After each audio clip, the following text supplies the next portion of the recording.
Pemirsa apa kabar? Kini Anda tengah mengikuti Warta Berita PTS tanggal 26 Maret. Konflik di Timur Tengah telah mengganggu pasokan bahan baku petrokimia, menyebabkan lonjakan harga bahan baku plastik sebesar 20-30% di Taiwan. Pipa PVC dan kantong plastik mengalami kekurangan pasokan dan tekanan kenaikan harga. Beberapa toko meminta pelanggan untuk membawa tas belanja ramah lingkungan sendiri. Kementerian Perekonomian telah berkoordinasi dengan produsen untuk memprioritaskan pasokan kebutuhan domestik. Pada saat yang sama juga sedang menyelidiki apakah ada pedagang grosir yang melakukan penimbunan dan penetapan harga. Perkakas seperti pipa PVC dan kantong plastik di toko waralaba perangkat keras di Taiwan kini menjadi barang langka. Konflik di Timur Tengah yang berimbas pada pasokan bahan baku petrokimia memicu tren perebutan produk plastik. Pelaku usaha mengakui biaya pemesanan produk dari awal sudah meroket. 近期进货成本也有所调涨，那整体涨幅大概落到20-30%。那目前厂商因为价格幅度太高，有些厂商已经无法出货。 Lonjakan harga bahan baku plastik merambah hingga sektor bahan bangunan, suku cadang otomotif, dan pipa plastik, turut memicu tren perebutan produk kantong plastik dan sedotan di seluruh toko serba. Pedagang buah mengungkapkan mereka bukan cuma menghadapi resiko kehabisan stok, namun juga menanggung kenaikan drastis pada biaya pemesanan. Menanggapi krisis ini, banyak toko telah memasang informasi yang mengimbau pelanggan untuk membawa kantong ramah lingkungan atau memakai kembali kantong yang lama. 厂商就是有通知我们大家说，如果那个塑胶袋能够大家能叫就先叫起来，后面叫货不方便。等那个时候就大概有涨25%了，不到1个礼拜又再叫货又再小涨一点。 Otoritas telah berkoordinasi dengan produsen utama petrokimia agar memprioritaskan pasokan bagi pasar domestik. Saat ini pasokan di bagian hulu stabil, hanya sebagian kapasitas produksi yang sedikit berkurang. Pihaknya menekankan akan memeriksa secara ketat praktek penimbunan di pasar. Dialog perdamaian menjelang pekan keempat konflik Amerika Serikat-Iran telah berkembang menjadi isu diplomatik penuh tantangan.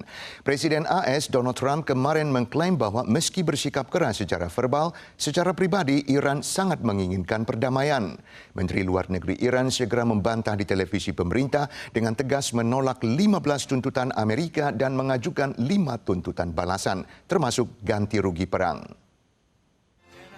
Presiden Donald Trump mengklaim tanggal 25 bahwa militer Amerika telah meraih kemenangan besar dalam operasi Epic Fury dan mengungkapkan bahwa Tehran sedang diam-diam mengusahakan kesepakatan perdamaian. Trump percaya kepemimpinan Iran secara terbuka menyangkal hal ini karena mereka takut akan pembalasan dari rakyat mereka sendiri atau dari Amerika. And they want to make a deal so badly, but they're afraid to say it because they figure they'll be killed by their own people. They're also afraid they'll be killed by us. Namun pernyataan ini segera dibantah oleh Menteri Luar Negeri Iran yang mengkritik Amerika hanya tahu terus-menerus membicarakan negosiasi, padahal itu adalah dasarnya adalah pengakuan kekalahan.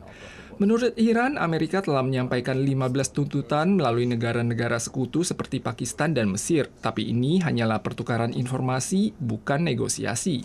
نداریم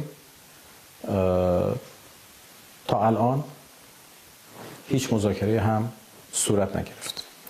Iran menolak proposal gencatan senjata oleh Amerika dan mengajukan 5 syarat mereka sendiri, termasuk menghentikan pembunuhan terhadap pejabatnya, menjamin tidak ada perang lebih lanjut terhadap Iran, meminta ganti rugi perang, menghentikan permusuhan, dan meneruskan kedaulatan Iran atas Selat Hormuz. Jika tidak, Iran akan terus memblokir Selat Hormuz. Amerika sebelumnya menyatakan bahwa jika Iran tidak menerima tuntutan tersebut, Trump akan melancarkan serangan yang mengerikan. Dengan meningkatnya ketegangan, apakah rumor negosiasi ini secerca harapan untuk perdamaian atau hanya kedok sebelum gelombang serangan baru? Semua pihak sedang mengamati dengan seksama. Insiden pejalan kaki sengaja menabrak pejalan kaki lain secara acak dilaporkan di distrik timur Taipei baru-baru ini. Beberapa warga mengeluh mereka berulang kali sengaja ditabrak oleh seorang lelaki yang sama di jalanan. Pria terkait mengklaim bahwa dia sengaja tidak minggir karena merasa tidak senang dengan pejalan kaki yang menunduk melihat ponsel sambil berjalan. Polisi tiba di lokasi usai menerima pengaduan. Menurut pelapor, dia dan rekannya telah beberapa kali tertabrak oleh pria yang sama saat berjalan di gang di Drenai Road, Seksi 4. Kemarin pagi dia kembali melihat pria itu menghampirinya tapi malah ditendang, maka segera melapor polisi. Pria berusia 25 tahun bermarga Xu yang terlibat mengaku kepada polisi bahwa dia sengaja tidak minggir karena merasa tidak senang melihat pejalan kaki berjalan sambil melihat ponsel. Namun karena kekuatan tabrakan yang mampu membuat orang lain terjatuh dan ponsel terlepas dari tangan, pihak pengadu sedang mempertimbangkan apakah akan mengajukan gugatan. Setelah menemukan 2 warga negara Thailand terlantar di Kaohsiung tahun lalu, investigasi lebih lanjut dari Ditjen Imigrasi Nasional atau NIA mengungkapkan sebuah agen ilegal yang memikat hampir 100 warga dari daerah pegunungan terpencil Thailand ke Taiwan dengan kedok liburan kerja. Pada kenyataannya mereka dipaksa bekerja di perkebunan dengan upah kurang dari $100 Taiwan per jam. Banyak dari mereka bahkan telah menjual tanah dan rumah mereka sebelum datang ke Taiwan untuk membayar biaya agen. Petugas berupaya menenangkan semua orang, namun mereka malah terkejut dan berlari sekuat tenaga. Mereka adalah PMA Thailand yang tersebar di perkebunan stroberi di kawasan Miaoli. Setelah tergiur tawaran kerja santai yang dijanjikan oleh komplotan agen ilegal, mereka menjual tanah dan rumah di kampung halaman. Setiba di Taiwan usai membayar 60.000 baht, mereka malah dipaksa bekerja dengan upah per jam di bawah $100 Taiwan dan dipungut biaya tak jelas, bahkan tinggal bersama-sama dalam sebuah kontainer kecil. 以脸书透过境外7名非法中介，以农场美女图广告，招募大批泰国籍人士来台非法工作。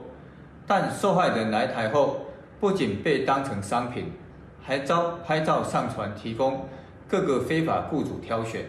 Satgas menyatakan komplotan agen ilegal yang didalangi oleh warga Taiwan bermarga Lin menipu hampir 100 warga Thailand untuk bekerja di perkebunan stroberi di seluruh kawasan Miaoli. Di antaranya ada 2 korban ditelantarkan karena tidak direkrut oleh pihak perkebunan. Akhir-akhir ini motif serupa juga digunakan untuk menipu korban asal India. 并不是这些外籍移工的错，不管他的性别，不管国籍，不管他的工作种类，很多都是被骗来的。